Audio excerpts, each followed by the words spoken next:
নমস্কার বন্ধুরা, আপনারা দেখছেন আরুটেক ইউটিউব চ্যানেল। তো আজকের ভিডিওয় আমি আপনাদের দেখাবো 2024-25 সালের জন্য ইগাম স্বরাজ পোর্টালের কিভাবে প্ল্যান করবেন এবং প্ল্যান এন্ট্রি কিভাবে করবেন। সম্পূর্ণ প্রসেসটি আজকের ভিডিওয় দেখাবো। স্কিপ না করে সম্পূর্ণ ভিডিওটি দেখবেন। প্রত্যেক বছরই গ্রাম পঞ্চায়েত থেকে জিপিটিবি প্ল্যান করা হয় এবং সেটা ইগাম স্বরাজ পোর্টালে এন্ট্রি করতে হয়। তো ইগাম স্বরাজ পোর্টালে প্ল্যান এন্ট্রির ক্ষেত্রে কিছুটা পরিবর্তন এসেছে, অর্থাৎ কিছু আপডেট এসেছে নেক্সট ইয়ারের জন্য। তো সম্পূর্ণ তথ্য আজকে আপনাদের সামনে দেখাবো এবং এন্ট্রি প্রসেসটাও দেখাবো। সম্পূর্ণ ভিডিওটি স্কিপ না করে দেখবেন ও আমাদের চ্যানেলে যদি নতুন হয়ে থাকেন চ্যানেলটি সাবস্ক্রাইব করে রাখবেন ও পাশে থাকা বেল আইকন প্রেস করে অল বাটন ক্লিক করে রাখবেন, যাতে এই ধরনের ভিডিও নোটিফিকেশন আপনারা খুব সহজেই পেয়ে যেতে পারেন। তো ইগাম স্বরাজ পোর্টালে প্ল্যান এন্ট্রি বা প্ল্যান তোলার আগে প্রথমে আপনাকে থিম চয়েস করবে, অর্থাৎ একটি সংকল্প চয়েস করতে হবে। আপনার পঞ্চায়েত কোন সংকল্পের উপর বেস করে প্ল্যান করবে বা প্ল্যান এন্ট্রি হবে, সেই সংকল্পটি আগে চয়েস করতে হবে। সেটির জন্য আপনাকে অনলাইনে meetingonline.gov.in এই ওয়েবসাইটে যেতে হবে, ভাইব্রেন্ট গ্রামসভা। এখানে যাওয়ার পর দেখুন লগ ইন অপশান আছে, এই লগ ইন অপশানে ক্লিক করবেন। লগ ইন অপশানে ক্লিক করার পর দেখুন এখানে লগ ইন করতে হবে। এখানে ইগাম স্বরাজের যে অ্যাডমিন লগ ইন পাসওয়ার্ড আছে, সেই অ্যাডমিন লগ ইন পাসওয়ার্ড দিয়ে আপনারা এখানে লগ ইন করে নেবেন।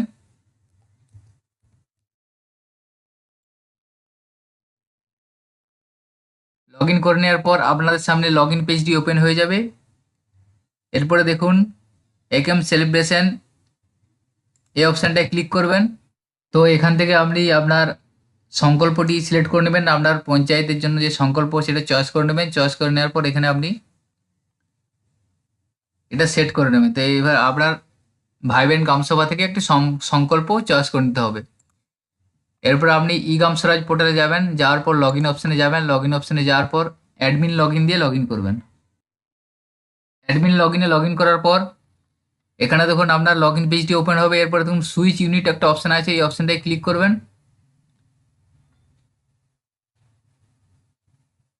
এখানে ক্লিক করার পর ফিনান্সিয়াল ইয়ার এই অপশানে চয়েস করবেন। চয়েস করার পর 24-25 এসে যাবে। 24-25 অপশানটা সিলেক্ট করবেন। সিলেক্ট করার পর এখানে দেখুন আপনার গ্রাম পঞ্চায়েত ডিটেলস এসে যাবে। এরপরে সাবমিট অপশানে ক্লিক করবেন।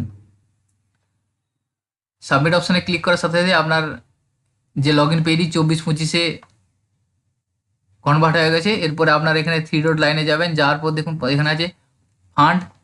এই ফান্ড অপশানে ক্লিক করবেন। ক্লিক করার পর ফান্ড অ্যালোকেশন অপশানে ক্লিক করবেন।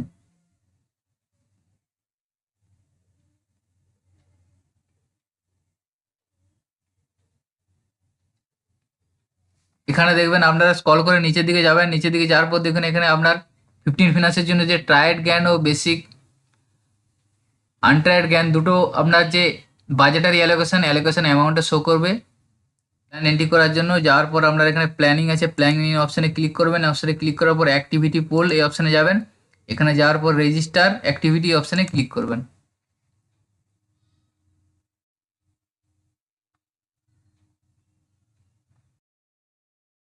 তার আগে এন্ট্রি করার আগে আমি আমরা দেখে দিই। দেখুন আপনার যদি বাজেটারি অ্যালোকেশনে ধরুন টায়ার্ড গ্যান্টে আছে 60 লাখ টাকা এবং আনটায়ার্ড গ্যান্টে আছে 40 লাখ টাকা, তাতে এখানে 60% এবং টায়ার্ড এবং আনটায়ার্ডে 40%।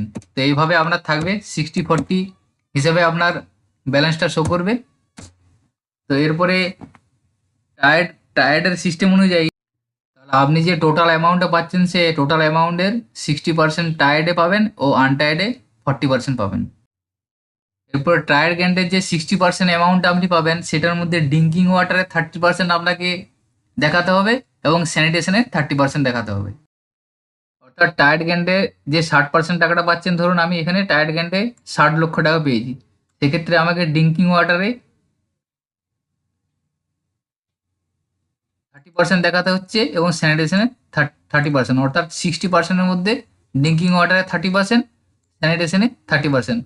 অর্থাৎ টায়ার্ড গ্যান্ডের যে অ্যামাউন্ট আছে সেই অ্যামাউন্টটা 60%-এ যদি 60 লক্ষ টাকা হয়, সেক্ষেত্রে আমাকে ড্রিঙ্কিং ওয়াটারের জন্য 60% অর্থাৎ 30 লক্ষ টাকা দেখাতে হবে এবং স্যানিটাইজারের জন্য 30 লক্ষ টাকা করতে হবে। তো এইভাবে আপনার টায়ার্ড অ্যামাউন্টটাকে দুভাগে ভাগ করতে হবে। টায়ার্ডের যে অ্যামাউন্ট সেটা 60% থাকছে, সেই 60% টাকা ড্রিঙ্কিং ওয়াটারে 30% দেখাতে হবে এবং স্যানিটেশনের জন্য 30% খরচ করতে হবে।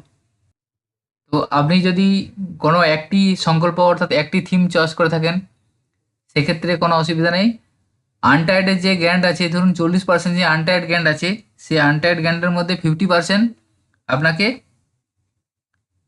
সেম থিমে আপনাকে করতে হবে। অর্থাৎ আপনি যে সংকল্পটি বা যে থিমটি চয়েস করেছেন সেই থিমটি আনটায়ার্ডের ব্যালেন্সের 50% আপনাকে সেই থিমের মধ্যে ধরতে হবে। এরপরে বাকিটা আপনি অন্য থিমে ইউজ করতে পারেন। অর্থাৎ আপনি যদি একটি থিম চয়েস করে থাকেন, সেক্ষেত্রে আপনি দুটো থিমও আপনি ব্যবহার করতে পারেন, কিন্তু সেক্ষেত্রে টায়ার্ডের ব্যালেন্সটা 50% আপনাকে, যে থিমটা আপনি চয়েস করেছেন সেই থিমে আপনাকে টায়ার্ডের 50% স্কিম ধরতে হবে। এরপরে দেখুন এখানে প্রথমে আসছে চয়েস থিম। এখানে থিম সিলেক্ট করবেন, সিলেক্ট করার পর দেখুন আপনার কাছে 9টা থিম এসে যাবে। আপনি সংকল্প নেওয়ার সময় যে থিমটা চয়েস করেছিলেন সেই থিমটার কালার শো করবে। এখানে আমি যখন 5 নম্বর থিম চয়েস করেছিলাম সেই জন্য 5 নম্বর সিলেক্ট করলাম। সিলেক্ট করার পর নিচে দেখুন টোটাল অ্যাক্টিভিটি 78, অর্থাৎ আমি যে 5 নম্বর থিমটা চয়েস করেছি ক্লিন অ্যান্ড গ্রিন ভিলেজ, এতে টোটাল অ্যাক্টিভিটি আছে 78। অর্থাৎ আমাকে এই 78-এর মধ্যে 50% অ্যাক্টিভিটি আমাকে এন্ট্রি করতেই হবে, অর্থাৎ এটা ম্যান্ডেটারি। আপনি যে থিম চয়েস করবেন সেই থিমের 50% অ্যাক্টিভিটি আপনাকে প্ল্যানে রাখতেই হবে। অর্থাৎ আমার যেহেতু 5 নম্বর থিমে 78 আর 78টি অ্যাক্টিভিটি আছে, সেক্ষেত্রে আমাকে 50% যে 39 অর্থাৎ 39টি অ্যাক্টিভিটি আমাকে প্ল্যানের মধ্যে রাখতে হবে, নাহলে প্ল্যান অ্যাপ্রুভ নেওয়া যাবে না। অর্থাৎ আপনি যে থিমটি চয়েস করবেন সেই থিমের 50% অ্যাক্টিভিটি আপনাকে প্ল্যানে রাখতে হবে। আপনি যদি 1 নম্বর থিম চয়েস করেন, সেক্ষেত্রে দেখুন 31টা আছে, 31-এর 50% আপনাকে থিম ধরতে হবে। তো আমি যেহেতু 5 আছে, 5টা চয়েস করলাম। এরপর দেখুন সিলেক্ট অ্যান অ্যাক্টিভিটি, এটা হচ্ছে অ্যাক্টিভিটি। এখানে দেখুন যে অ্যাক্টিভিটিগুলো আছে, আমি যেহেতু থিমটা চয়েস করেছি 78, 78টা অ্যাক্টিভিটি এখানে আছে। 78টার মধ্যে আমাকে 50% অ্যাক্টিভিটি আমাকে স্কিমে রাখতে হবে, অর্থাৎ 39টা অ্যাক্টিভিটি আমাকে এই স্কিমে রাখতে হবে। তো এরপরে আপনি এখানে অ্যাক্টিভিটি চয়েস করবেন। এখানে আমি যদি ড্রেনের জন্য যদি চয়েস করি, তাহলে ড্রেনেজ কনস্ট্রাকশন ক্লিক করলাম।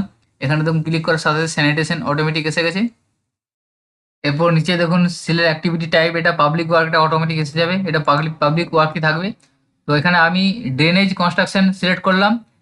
এটা সিলেক্ট করে যখন আমি একটা স্কিম এন্ট্রি করবো, অর্থাৎ তার মানে আমাকে 78টার মধ্যে একটি অ্যাক্টিভিটি এন্ট্রি করা হবে। এইভাবে আপনাকে যে থিমটি চয়েস করেন তার 50% করতে হবে। অর্থাৎ আমাকে এইভাবে এই যে অ্যাক্টিভিটিগুলো আছে এটির মধ্যে 39টি অ্যাক্টিভিটি সহ স্কিম আমাকে এন্ট্রি করতে হবে। তো ড্রেনেজ কনস্ট্রাকশন ক্লিক করে যে স্কিম এন্ট্রি করি, তাহলে আমার একটি হবে। এইভাবে 39টি আমাকে করতে হবে।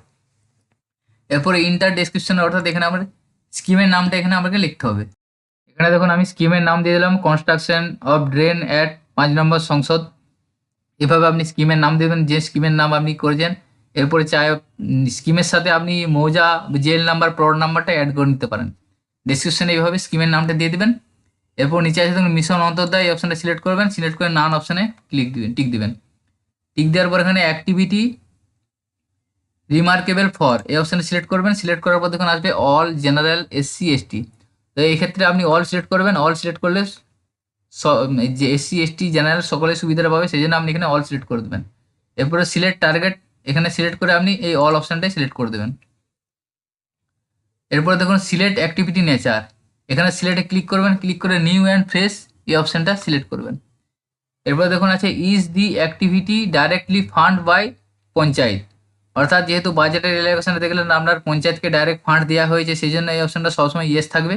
অর্থাৎ পঞ্চায়েতকে যেহেতু ফান্ড দিয়ে দেওয়া হয়েছে, সেই জন্য এটা ইয়েসই থাকবে।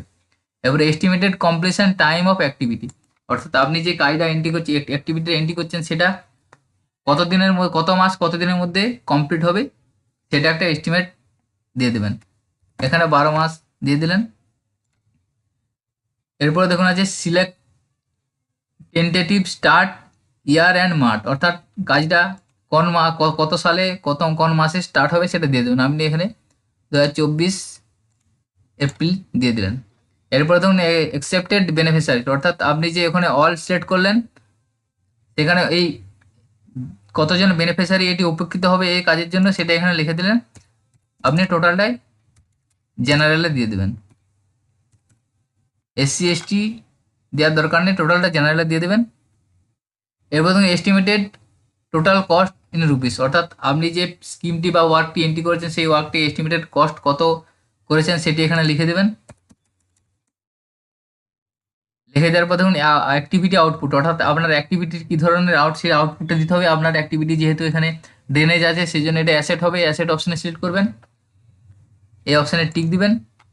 টিক দেওয়ার পর দেখুন এখানে অ্যাসেট ডিটেলসটা আপনাকে ফিল আপ করতে হবে। প্রথমে আছে অ্যাসেট টাইপ, অ্যাসেট টাইপের দু রকম অপশান আছে, মুভেবল ইমুভেবল, অর্থাৎ ড্রেনেজ যে ইমুভেবল হবে আমার এখানে সেটা সিলেক্ট করে দিলাম। সিলেক্ট করে অ্যাসেট ক্যাটাগরি কী ধরনের ড্রেনটা কী ধরনের অ্যাসেট সেটা এখান থেকে সিলেক্ট করে দেবেন। কমিউনিটি স্যানিটেশন দিয়ে দিতে পারবেন। এরপর এখানে asset sub category, asset sub category এখান থেকে আপনি একটা দিয়ে দেবেন। দেওয়ার পর দেখেছি ইউনিট, অ্যাসেট ইউনিট টাইপ, এখানে নাম্বারস এসে গেছে। এবারে টোটাল ইউনিট, অর্থাৎ এখানে যেহেতু একটি হচ্ছে ইউনিট ড্রেনেজ করাবো একটি দিন, সেই জন্য 1 লিখে দিলাম। 1 লেখার পর এখানে আপনার ইউনিট কস্টের টোটাল অ্যামাউন্টটা লিখে দিলেন, এস্টিমেটেড অ্যামাউন্টটা। এরপর দেখুন কভার এরিয়া, এ অবশ্যই টিক দিবেন। টিক দেওয়ার পর দেখুন অ্যাভেলেবেল সেন্সাস ভিলেজ, অর্থাৎ কোন গ্রামে এই কাজটি করতে এসেছেন সেই গ্রামটা এখানে চয়েস করবেন। চয়েস করার পরে যে ডবল অ্যারো আছে এখানে ক্লিক করলেন, ক্লিক করার পর এই যেটা সিলেক্ট করলেন সেটা এখানে অটোমেটিক এসে যাবে। এসে যাওয়ার পর এখানে নিচে যে সেভ অপশান আছে সেভ অপশানে ক্লিক করবেন। সেভ অপশানে ক্লিক করার পর আপনার এখানে দেখুন আছে, আপনি এটা চাইলে সেভ করে রাখতে পারেন এবং অথবা এটা সেভ অ্যান্ড ফরওয়ার্ড ডাইরেক্ট করে দিতে পারেন। তো এইভাবে টোটাল সম্পূর্ণ স্কিমটি এন্ট্রি করবেন। এন্ট্রি করার পর সেভ অ্যান্ড ফরওয়ার্ড অপশানে ক্লিক করবেন। তো এই অ্যাসেট অপশানে আপনার যখন রাস্তার জন্য এন্ট্রি করতে যাবেন তখন ওখানে মিটারে কোয়ান্টিটি হিসাবে আসবে, সেই হিসেবে মতো আপনাকে অ্যাসেট অপশানে ফিল আপ করতে হবে। তো এরপরে সেভ অ্যান্ড ফরওয়ার্ড করার পর পরপর এভাবে আপনি যতগুলো প্ল্যান আছে প্ল্যানের স্কিম আছে স্কিমগুলো এন্ট্রি করে নেবেন। এন্ট্রি করে নেওয়ার পর আপনাকে ফান্ড অ্যালোকেশন করতে হবে।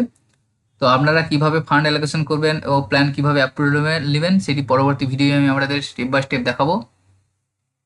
এবং সকলের সুবিধার্থে ভিডিওটি শেয়ার করবেন এবং আমাদের চ্যানেলে যদি নতুন হয়ে থাকেন চ্যানেলটি সাবস্ক্রাইব করে রাখবেন। সকলেই ভালো থাকবেন, ধন্যবাদ।